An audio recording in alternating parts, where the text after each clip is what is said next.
Hey guys, I'm here to talk to you about sugar and why it might be affecting your mood, your ups and downs, causing ups and downs, and causing instability within your postpartum depression and or anxiety. So, if you're joining me, feel free to say hi. I'm just going to share this with my group here. So.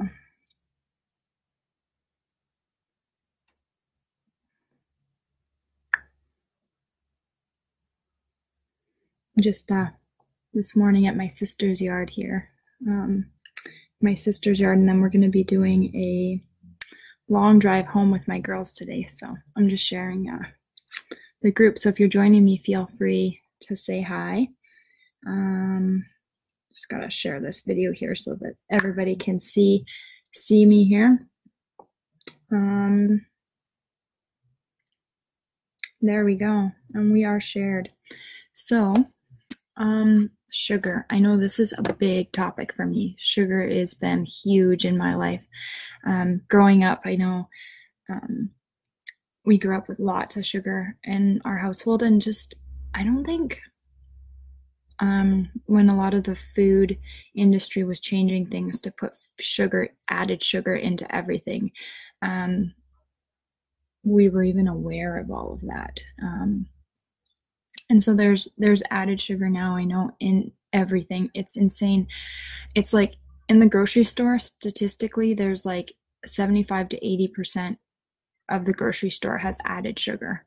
So that like leaves you with like fresh fruits and veggies that don't have added sugar, meats that don't have added sugar, and there's a few processed foods that don't have very, very much processed sugar or added sugar in them. And that doesn't leave you with very much left, right? So that's why we always encourage people to eat as much whole food as possible, because sugar does impact our mood and the balance we have in our day-to-day. Now, I know I've talked a little bit about this, but my kind of background with sugar is like I grew up with a lot of it, and I remember a year or two ago, there's no way if somebody asked me to cut out sugar in my life, I could even think about it. It was huge. It was something that I had in my day-to-day life, and like to not eat ice cream, like how could somebody do that? But slowly, as I learned more and was more educated on nutrition and how it all worked, I started to realize like, wow. And if you're popping on, feel free to say hi. Or if you're watching the replay again, say hi and ask questions. Let me know how you're doing this weekend, what you're up to. And feel free to just say hi if you're watching the replay too. Anyway, so back to my story. And I kind of, as I was more and more educated and learned a lot more about nutrition and how it affected our bodies, it was a very big passion of mine.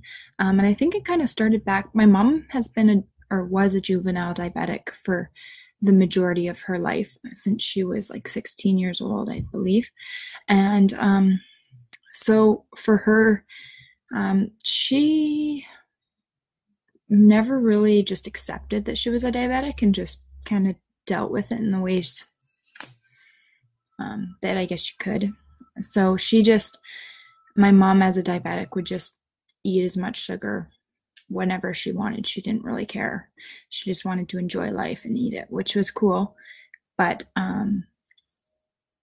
she'd just take more insulin. And for a while I was like, okay, well, that's what our body does. But we're all not really supposed to be eating all this extra added sugar, because it puts so much stress on our pancreas that excretes insulin to balance out our sugar levels. So this is kind of how my mom lived her life, and she would just give herself more insulin injections, and it would balance out her sugars. And in the end, she ended up passing away with kidney failure. And that's because there's so much stress that gets added onto our kidneys and our livers, and our whole circulatory system gets so much added stress when it's trying to filter out the sugar, because sugar isn't something that our body is actually really designed to be working with very much of it, like a little tiny bit. It's kind of one of those things back in the day when we were trying to survive. If we came across a berry patch and we seen berries, the fructose in the berries is very addictive, so we would go towards the berries.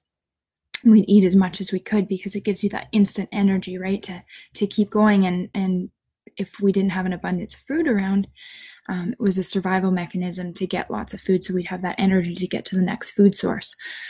So our body is actually, our brain is addicted to fructose, so we crave it. We crave that fructose, and sugar, table sugar, is half fructose, half sucrose.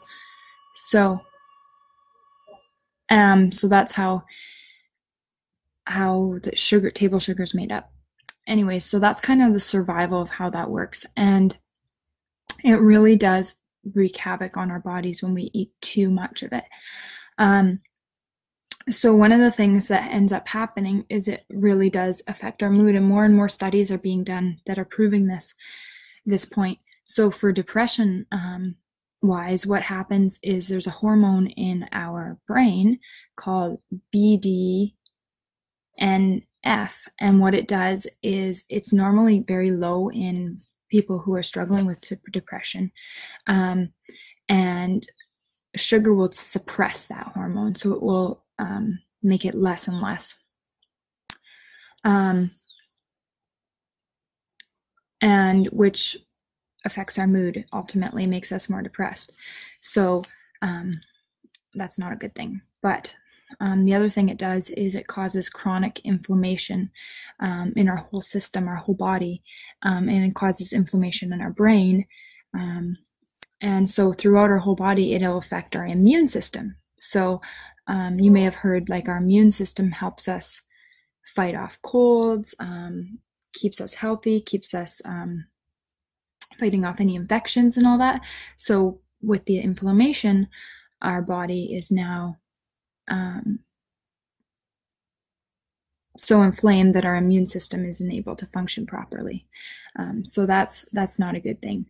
And that does happen a lot with a lot of people in society these days. The other thing is that countries that have higher rates of sugar intake have higher rates of depression. So that's huge. So that just says that, you know, sugar is contributing to this problem. The other thing is, I talked a little bit about addiction, and I know I've experienced this in my own life and how huge this can be.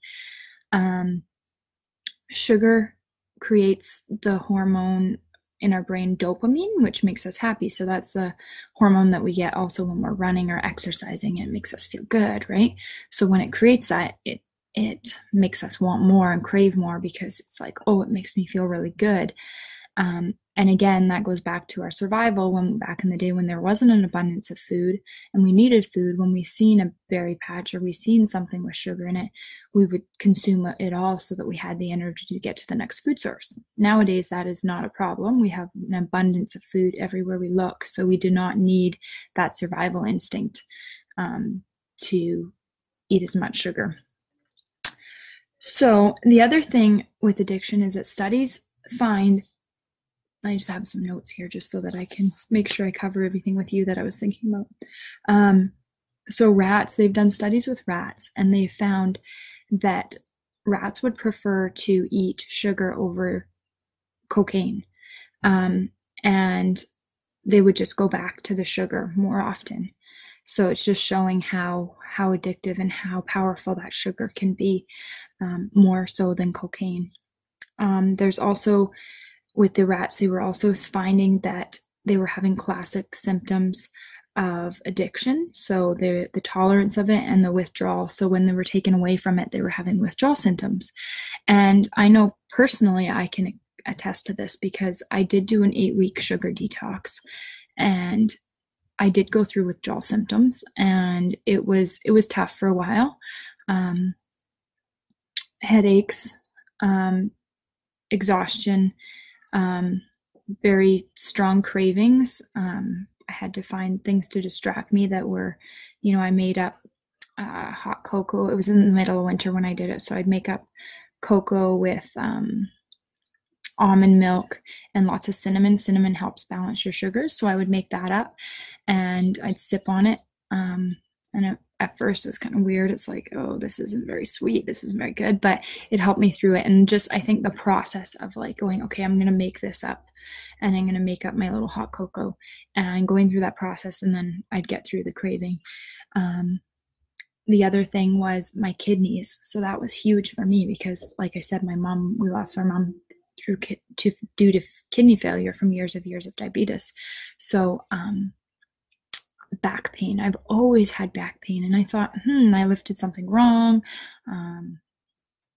Maybe a PMS, having extra symptoms, etc. So those are the things that I would think it was. But after doing a sugar detox, the withdrawal symptoms of having major back pain, like really bad back pain. And that was them just processing the sugar out. And after I did my detox, and if I indulge now in sugar throughout the night, I can feel my back hurting, can feel my system trying to detox all that sugar out and get rid of all that sugar. So it's something that I'm very well aware of now. And I realize, like, wow, like the havoc I was putting my system through trying to get rid of all that sugar out of my system, it was putting a lot of stress on it. So those studies have been done through rats, and they find that sugar is very addicting. The other point is anxiety. So with anxiety, what happens is it worsens your symptoms, and it worsens the body's ability to cope with stress.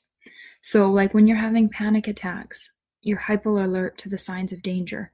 So you're noticing what may be going on, and more fearful of what's happening. And that sugar brings you up to that state of being more hyper aware of what's going on, which can contribute to those panic attacks or worsen the panic attacks by extra sugar in your system. Sugar can also cause blurry vision, difficulty thinking, and fatigue. So it's affecting our brain, right? And that inflammation we were talking about, it's affecting that. So then you have those highs and then you have those crashes. So this was huge with me, and this is why I resorted to quitting sugar completely, is because I was having a lot of exhaustion and lots of highs and lows. And so I noticed afterwards that now if I do have a bit of sugar, like I remember being hungry, but it wasn't that sense of like anxiety so much. It was more just like hunger versus being like so anxious because I was just craving sugar. And now I notice if I do have too much sugar, I just kind of get that anxiety being provoked too. So it's just something that I've become more and more aware of, and it's something you can experiment with too in your diet. So those highs and lows and that shaking, that tension, that makes it worse from crashing off of that sugar. So it definitely increases your anxiety and adds to it. Of course, it's just one of the puzzle pieces. There are many puzzle pieces that contribute to anxiety and depression, but this is one of the pieces of the puzzle. It, like we talked about, your brain, so it affects your brain and will affect your learning and your memory and compromise your ability to learn and be able to remember. And so the other thing is in studies of rats again, they found that rats would forget their way out of a maze just by eating sugar. So that's a thing. And then again, with the rats, they found the insulin resistance. So many rats would end up resisting insulin through increased use of sugar. And I've experienced that again through seeing lots of diabetes in society nowadays and that sort of thing. So this is huge. And what ends up happening is it starts to damage your brain cells. So like I said, with my mom, is she also suffered with strokes and things like that. And that's affecting your cardiovascular system in your brain. So all those small blood cells. And so it's causing brain damage through that cardiovascular systems, through your veins and your arteries that are running through your brain, and it's causing brain damage. It's also causing damage throughout the rest of your system. So your feet, that's why diabetics have trouble with their feet and the circulation in their feet. That's the small arteries and veins running through your feet, and they start to break down because of the sugar highs and lows that are going on in your system. So it damages your brain cells, it damages all your small arteries and veins, and it wreaks a lot of havoc on our system. So it's huge, and we're finding more and more that it's not a good thing, and a lot of us are still consuming massive amounts of sugar. As I said in the beginning, 75% of our grocery stores have added sugar, and as a female, we are only supposed to be eating, I think it's about 5 teaspoons of sugar per day is what's recommended. And we're definitely all over that, the majority of us. And males are about 6, I think, teaspoons of sugar. So that's not very much added sugar, because, your average cereal box that people consume in the morning guarantee has that amount of sugar in it. So, anyways, so I hope you found this helpful. If you did, if you've learned anything from it, let me know. Feel free to comment. If you're watching from my page, my Facebook page, feel free to tag somebody in it who might find this helpful. I work with women who are struggling with postpartum depression and anxiety, and help them overcome the health concerns in their life, and help them feel better naturally, through diet changes, through lifestyle changes, and that sort of thing. So I would love to work with you if you feel that would be helpful, or if you just want to hop on a call, a free initial consultation, just to kind of see if working with me would be helpful for you. Feel free to reach out and message me and let me know. I'll pop my calendar in the comments just so that you can just schedule a call that way. It makes it nice and easy so that you can see when I'm free. Otherwise, I hope you guys have a wonderful Sunday and enjoy yourselves wherever you are. I have a long drive back with my girls to back home, so we'll be on the road here in a few hours once we get some more shopping done. All right, guys, thank you so much, and we'll talk to you later. Bye-bye.